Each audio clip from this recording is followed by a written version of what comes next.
네, 오늘 금요기도회 시간에 주시는 하나님 말씀은 구약성경 창세기 25장 1절로부터 18절까지 말씀입니다. 네, 우리 교독하시겠습니다. 제가 먼저 1절을 읽겠습니다. 아브라함이 후처를 맞이하였으니 그의 이름은 그두라라.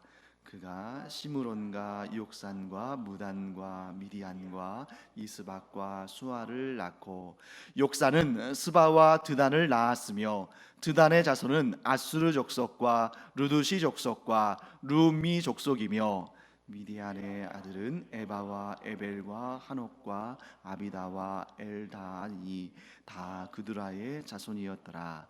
아브라함이 이삭에게 자기의 모든 소유를 주었고 자기 소자들에게도 재산을 주어 자기 생전에 그들로 하여금 자기 아들 이삭을 떠나 동방 곧 동쪽 땅으로 가게 하였더라. 아브라함의 향년이 175세라. 그의 나이가 높고 늙어서 기운이 다하여 죽어 자기 열조에게로 돌아가매 그의 아들들인 이삭과 이스마엘이 그를 마므레 앞 헷 족속 소알의 아들 에브론의 밭에 있는 막벨라 굴에 장사하였으니 이것은 아브라함이 헷 족속에게서 산 밭이라. 아브라함과 그의 아내 사라가 거기 장사되니라. 아브라함이 죽은 후에 하나님이 그의 아들 이삭에게 복을 주셨고 이삭은 브엘라 헤로이 근처에 거주하였더라. 사라의 여종 애굽인 하갈이 아브라함에게 낳은 아들 이스마엘의 족보는 이러하고 이스마엘의 아들들의 이름은 그 이름과 그 세대대로 이와 같으니라. 이스마엘의 장자는 느바요시요 그 다음은 게달과 압브엘과 밉삼과 미스마와 두마와 마사와 하닷과 데마와 여둘과 나비스와 게드마니 이들은 이스라엘의 아들들이요 그 주름과 부락대로 된 이름이며 그 족속대로는 12 제자들이었더라.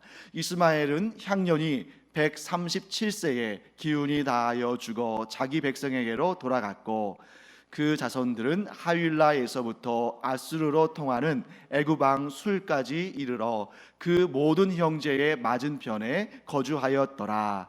아멘. 자, 오늘 본문에는 아브라함의 죽음이 말씀되고 있습니다. 여러분, 아브라함이 몇 세에 향년 몇 세로 이 땅에서의 삶을 마감했습니까? 175세라고 성경은 기록하고 있습니다. 그래서 오늘 본문의 말씀의 8절을 보시면 뭐라고 기록하고 있냐면 그의 나이가 높고 늙어서 기운이 다하여 죽어 자기 열조에게로 돌아가매 라고 기록하고 있습니다.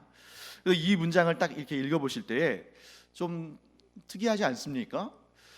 그의 나이가 늙어서 기운이 다하여 죽어 자기 열조에게로 돌아가매 해도 될 것 같은데 8절 말씀 보시면 이렇게 되어 있죠. 그의 나이가 높고 늙어서.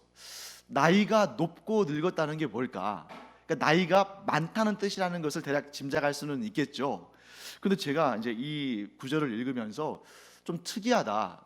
왜 그냥 그의 나이가, 즉 아브라함의 나이가 늙어서 이렇게 표현해도 될 텐데 왜 나이가 높고 늙었다고 표현했을까? 좀 궁금한 생각이 들어서 이 히브리어로 되어 있는 이 단어들을 조금 살펴봤습니다. 근데 우리말로는 높고라고 번역되어 있는 이 단어가 히브리어로는 제가 잘 알고 있는 아주 쉬운 의미의 단어였던 거예요. 보니까 토브라는 단어입니다. 히브리어로 토브라는 단어는 어떤 뜻을 가지고 있냐면 일단 제일 많이 쓰이는 뜻은 좋은이란 뜻이에요. 좋은. 그러니까 영어로 따지면 굿 이런 겁니다. 좋은. 그리고 또 어떤 뜻들이 있냐면 즐거운, 또 번영하는, 만족스러운 이런 의미를 가지고 있어요. 그런데 왜 이 단어를 높고라고 번역을 했을까라는 그런 의문이 좀 들기는 했습니다. 그 다음에 그의 나이가 높고 늙어서 했을 때 이 늙어서에 해당하는 히브리어는 자켄이란 단어인데 이 단어는 그야말로 히브리어로 늙은 이런 뜻이에요. 그래서 이 말을, 이 단어들을 히브리어 원어를 조금 더 직역 쪽에 가깝게 해석을 하면 이런 의미를 갖습니다. 아브라함은 나이가 많아서 늙었지만 그 노년에 좋은 삶을 사는 노인으로 죽었다. 아브라함은 나이 많아 즐겁지만 그 노년에 즐거운 삶을 사는 노인으로 죽었다. 아브라함은 나이 많아 늙었지만 그 노년에 만족스러운 삶을 사는 그런 노년을 보내고 죽었다. 이런 개념을 가지고 있는 거죠. 그러니까 이렇게 직역을 하게 되면 우리말 성경이 틀린 번역이 아닙니다만 보다 이제 히브리어 쪽의 의미를 살려서 직역을 하면 지금 이 8절의 말씀을 보다 더 정확하게, 즉 아브라함이 그 노년에 어떠한 삶을 살다가 이 세상을 떠나서 하나님의 품에 안겼는지를 보다 더 구체적이고 풍성하게 알 수 있는 것입니다.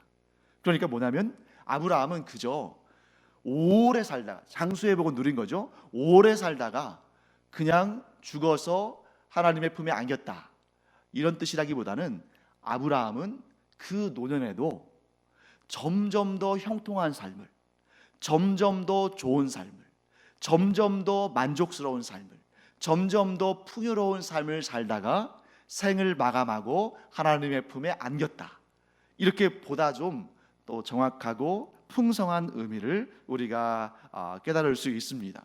사랑하는 성도 여러분, 여러분과 저와 여러분을 이렇게 축복하기를 원합니다.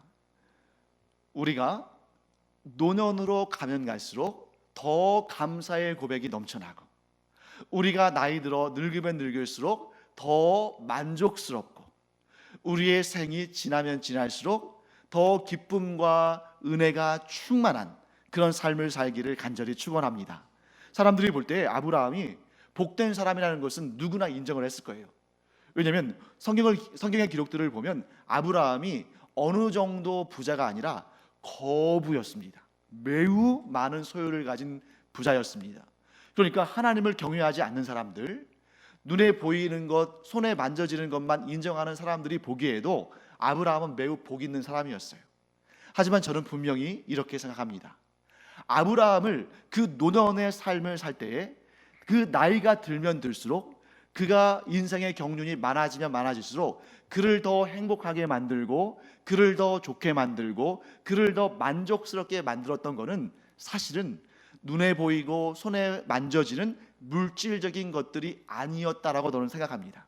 왜냐하면 여러분, 이제 얼마 안 있으면 자기의 생명이 이 땅에서 끝날 것을 압니다.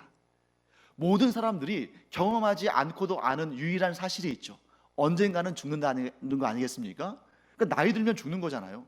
그러니까 이제 죽을 날을 기다리고 있는데 그 양 몇 마리 더한다 한들, 좀 더 맛있는 음식을 몇 끼 더 먹는다 한들, 그 인생에 있어서 뭐가 그렇게 중요하겠습니까?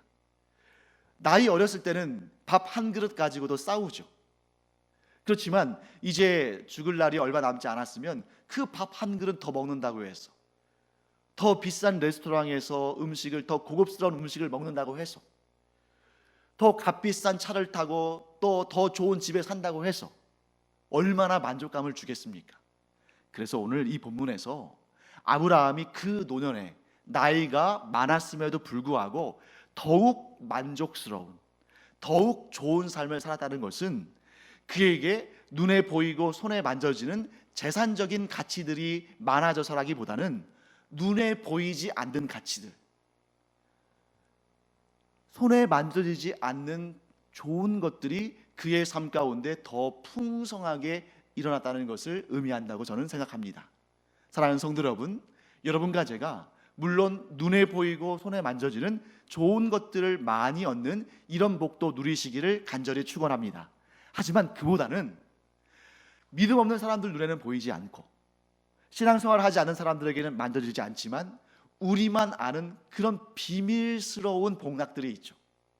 주님과 함께 동행하는 것, 내가 기도하면서 기도의 응답이 내 눈에 보이지 않고 내 귀에 들리지 않고 내 손에 만져지지 않지만 그 순간 내가 하나님과 깊은 교제 가운데 있다는 사실, 내 입에서 이 상황은 그렇지 않은데, 이 환경은 그렇지 않은데 나도 모르게 찬송이 나오는 그러한 삶, 이것은 그 누구도 수치로 계량할 수 없고 그 누구도 경험하지 않고는 알 수 없는 그런 복락들인 줄 믿습니다.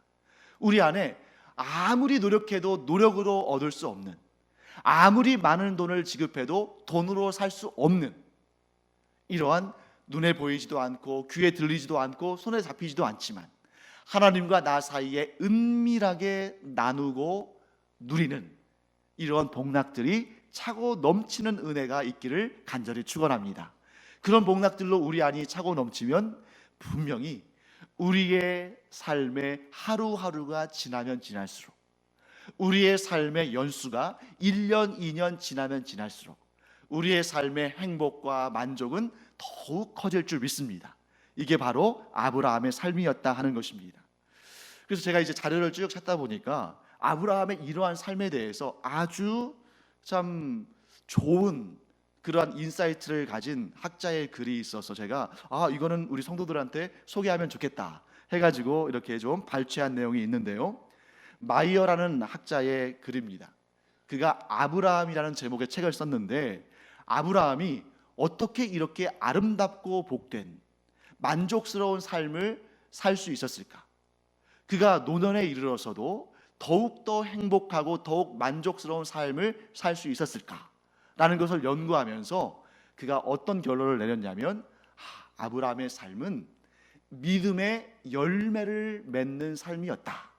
그러면서 이 믿음의 열매가 어떤 모습으로, 아브라함의 삶의 믿음의 열매가 어떤 모습으로 이루어졌는지를 베드로후서 1장 5절에서 7절에서 찾았어요.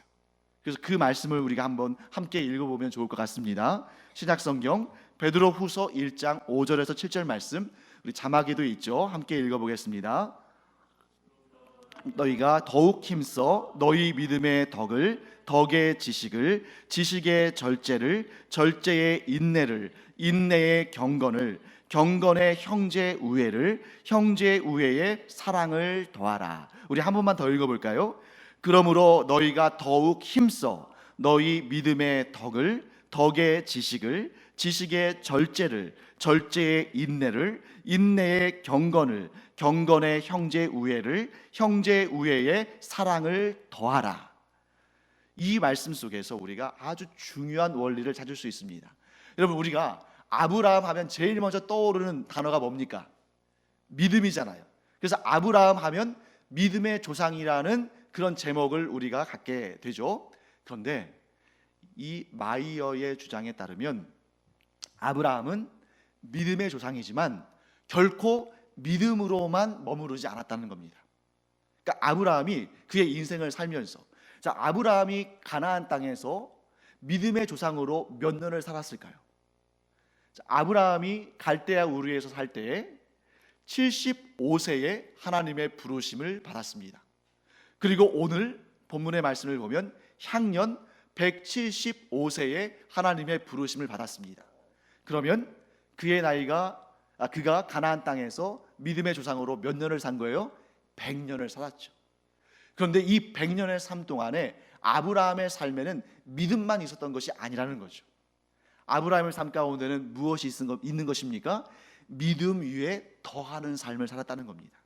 그래서 오늘 이 본문의 말씀을 쭉 보시면, 우리 이 베드로후서 1장 5절에서 7절 말씀을 보시면, 자, 5절에 이렇게 되어 있죠. 너희가 더욱 힘써. 그리고 7절 맨 마지막에 단어가 뭡니까? 더하라. 그러니까 우리가 더욱 힘써 더하는 삶을 살아야 됩니다. 그 바탕에는 뭐가 있는 거예요? 믿음이 있죠. 그런데 믿음만 가지고는 안 되고, 물론 우리는 믿음만으로도 구원을 받습니다. 아니요, 예수 그리스도를 믿는 믿음으로만 구원을 받습니다. 그런데 성도의 삶은 믿음만으로 끝나는 것이 아니라 힘써 더하는 삶을 살아야 한다는 거예요. 그러니까 우리가 예수 그리스도를 믿어 구원받은 것으로 그치는 것이 아니라 성도의 아름답고 복된 삶, 우리가 그것을 성화라고 하잖아요.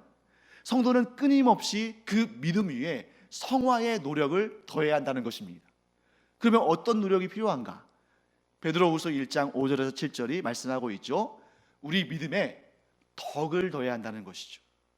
그 다음에 지식을 더하고, 절제를 더하고, 인내를 더하고, 경건을 더하고, 형제 우애를 더하고, 마지막으로 사랑을 더한다면 이 사람은 이미 예수 그리스도를 믿었기 까닭에 구원을 이미 받았지만, 그런데 구원은 받았는데 이 땅에서 구원받은 사람으로서의 아름다운 열매를 맺지 못하고 사는 것으로 그 인생을 허비하는 것이 아니라 하나님께서 기뻐하시는 이런 아름다운 결실들을 맺고, 이 결실을 맺은 삶이야말로 어떤 삶이라는 거예요?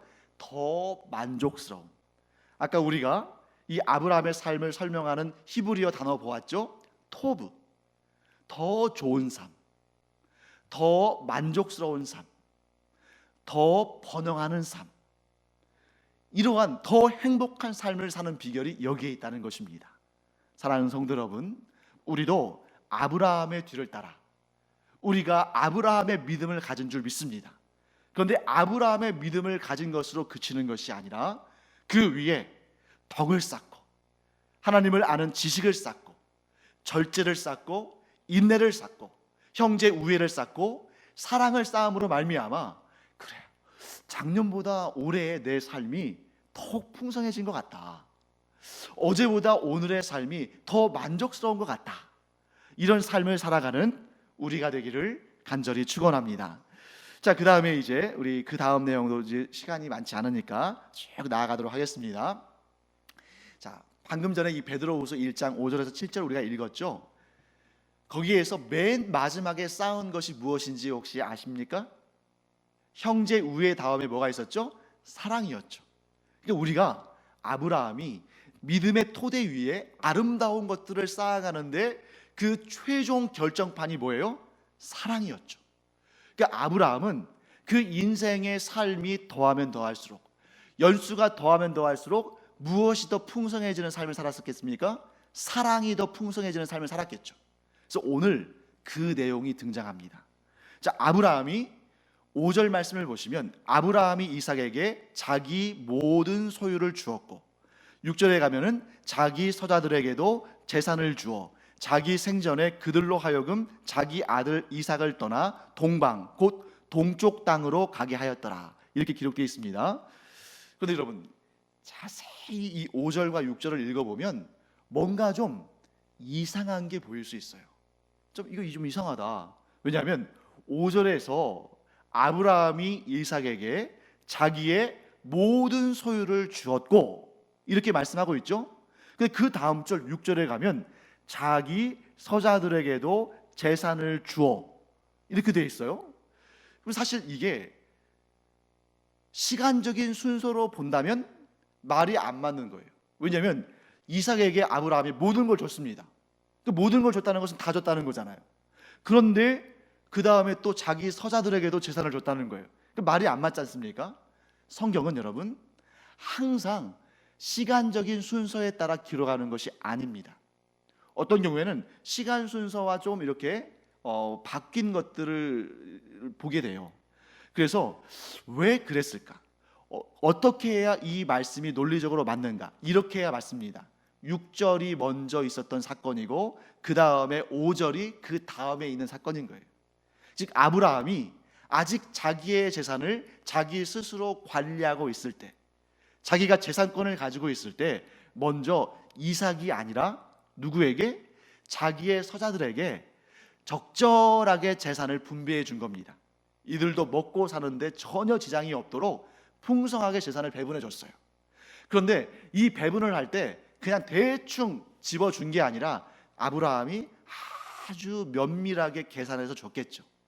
그리고 나서 그 서자들에게 준 것보다 훨씬 많은 양을 남겨서 그 나머지를 전부 누구에게 준 겁니까? 이삭에게 준 거죠. 그러면 6절 내용을 먼저 쓰고 그 다음에 5절 내용을 쓰면 이렇게 오해가 없을 텐데 왜 이삭 얘기를 5절에서 먼저 하고 서자들의 이야기를 6절에서 나중에 하냐면 이것은 논리적인 순서로 이삭이 장자이기 때문입니다. 실제로 이스마엘이 이삭보다 14살이나 많았지만 그럼에도 불구하고 아브라함에서 이어지는 장자의 명분이 누구에게로 가는 거예요? 이삭에게로 가기 때문에. 여기에서 아브라함이 이삭에게 자기의 모든 소유를 주었다는 말은 단지 양과 소와 옷과 이런 것들을 다 주었다라는 정도의 개념으로, 물질적인 개념으로 생각해서는 안 되고, 아브라함이 자기의 모든 소유를 주었다 했을 때 가장 중요한 것은 상속자의 자격, 장자의 명분을 이삭에게 주었다라고 우리는 볼 수 있습니다. 자, 그런데 여기에서 아브라함의 세심한 사랑을 우리가 살펴볼 수 있습니다. 그것이 뭐냐면 자기가 살아있을 때, 자기에게 아직 재산권이 있을 때에 그 서자들에게 그들이 충분히 먹고 살고 동쪽 땅에서 자리를 잡을 수 있을 만큼의 적절한 재산을 떼어준 거예요.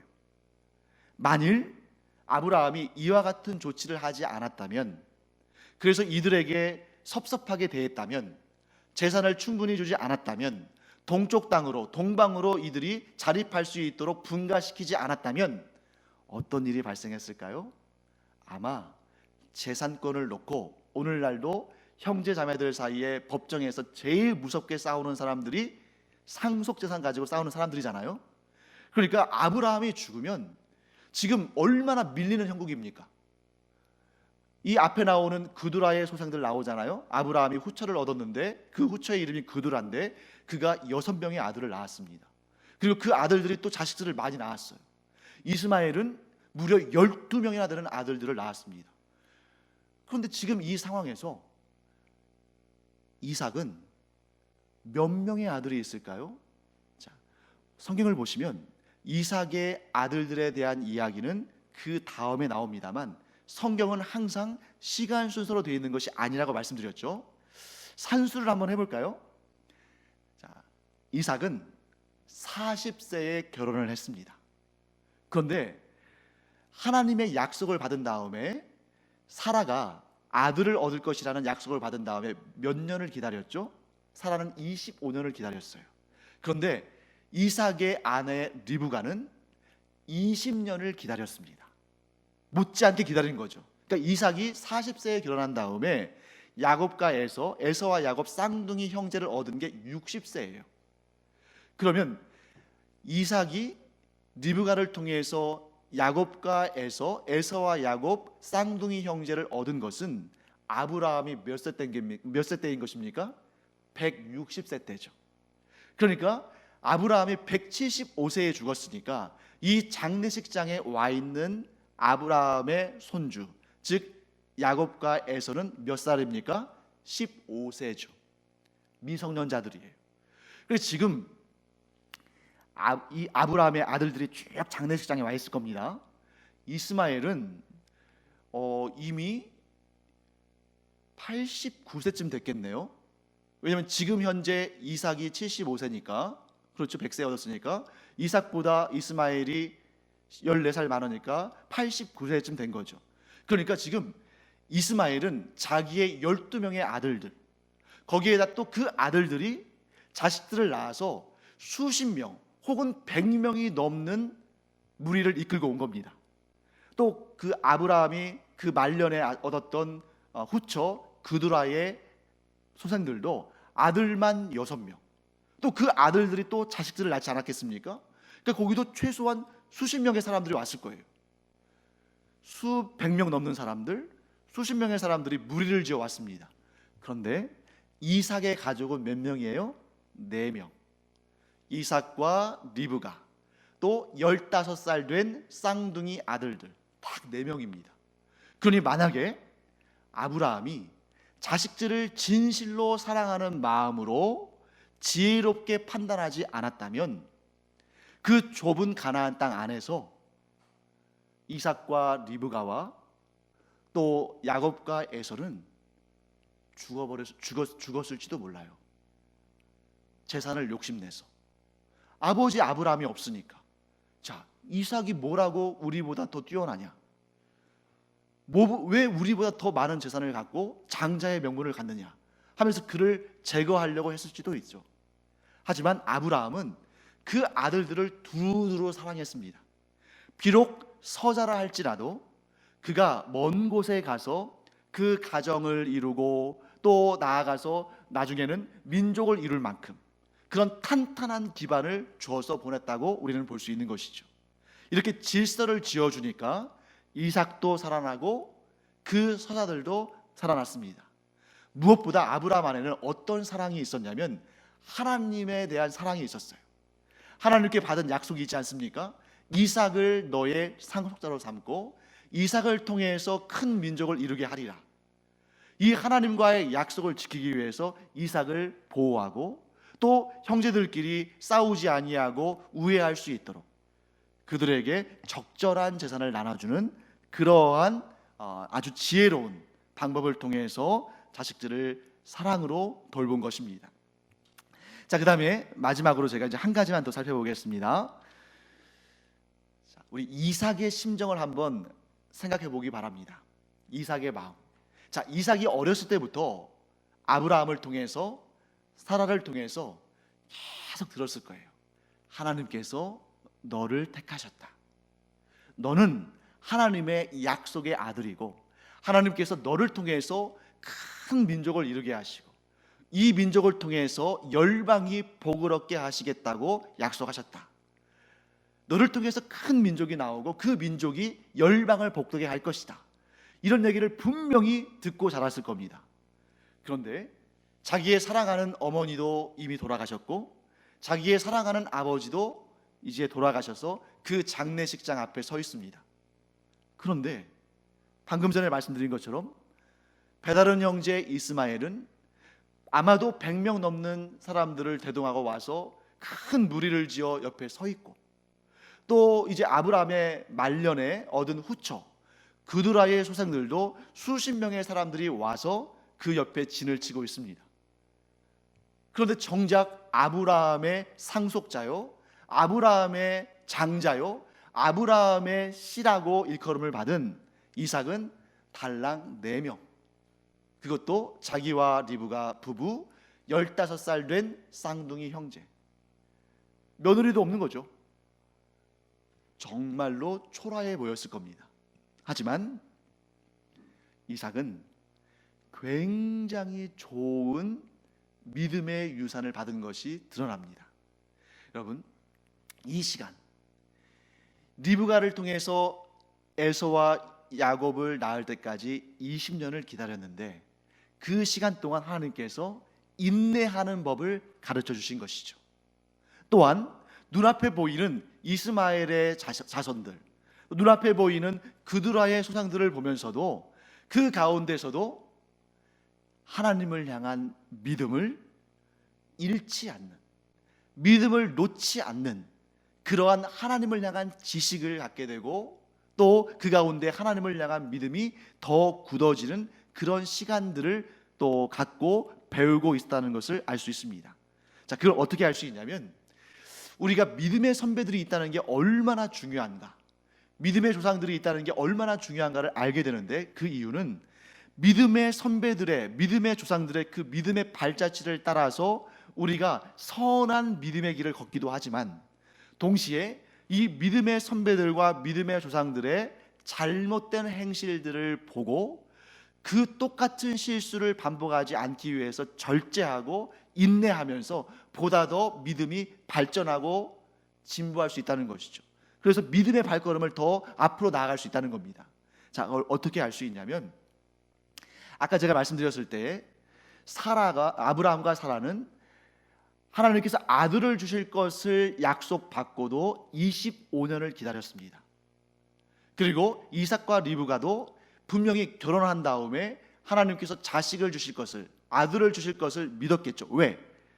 큰 민족을 이루게 하신다는 말씀 속에는 자녀를 주신다는 말씀이 포함되어 있으니까. 그런데 20년을 기다렸습니다. 근데 그 기다림 사이에 둘 다 오래 기다렸죠.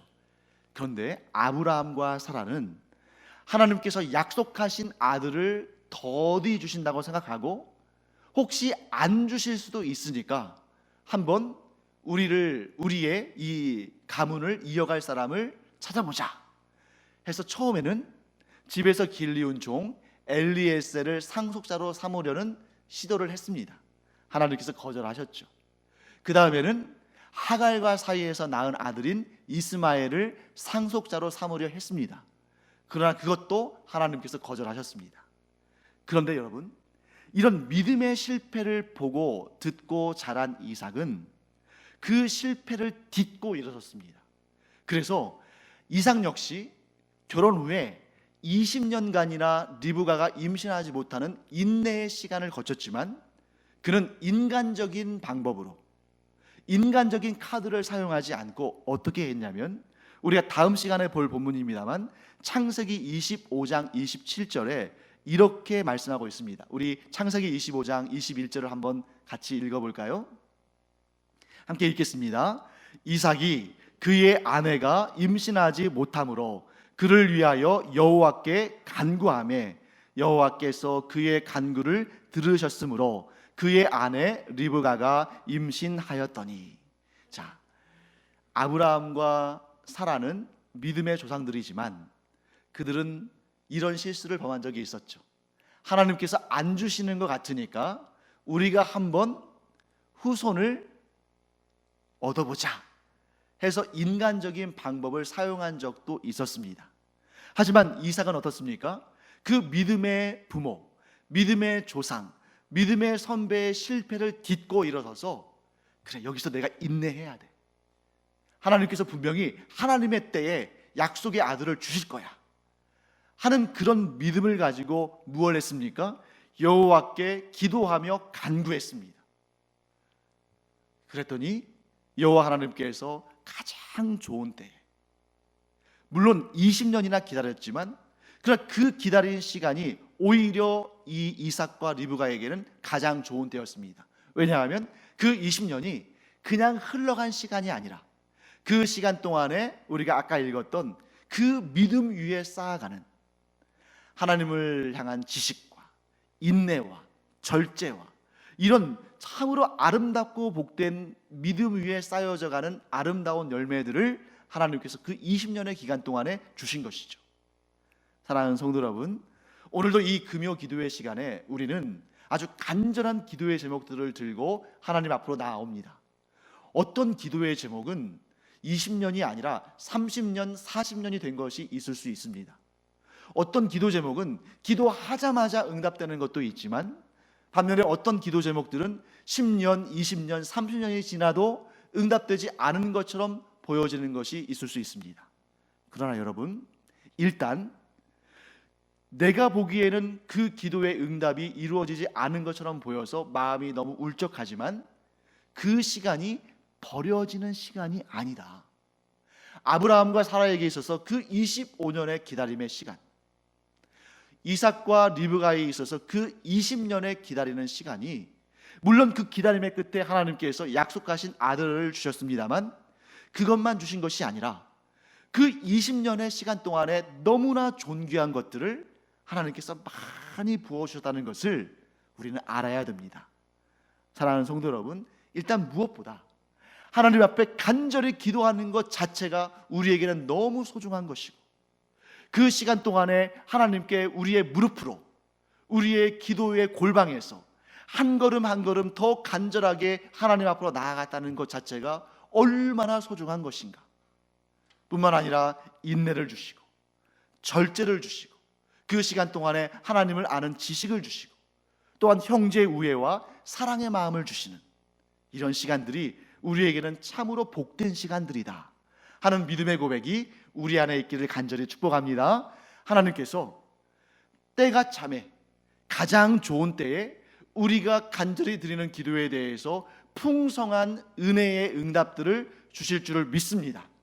그런데 내가 구하지 않은, 내가 미처 깨닫지 못했던 풍성한, 더욱더 많고 은혜롭고 풍성한 그러한 응답들을 겸하여 주실 줄 믿습니다. 그래서 이 믿음 가지고, 이 기대감을 가지고 기도의 자리로 나아가는 우리가 되기를 간절히 축복합니다.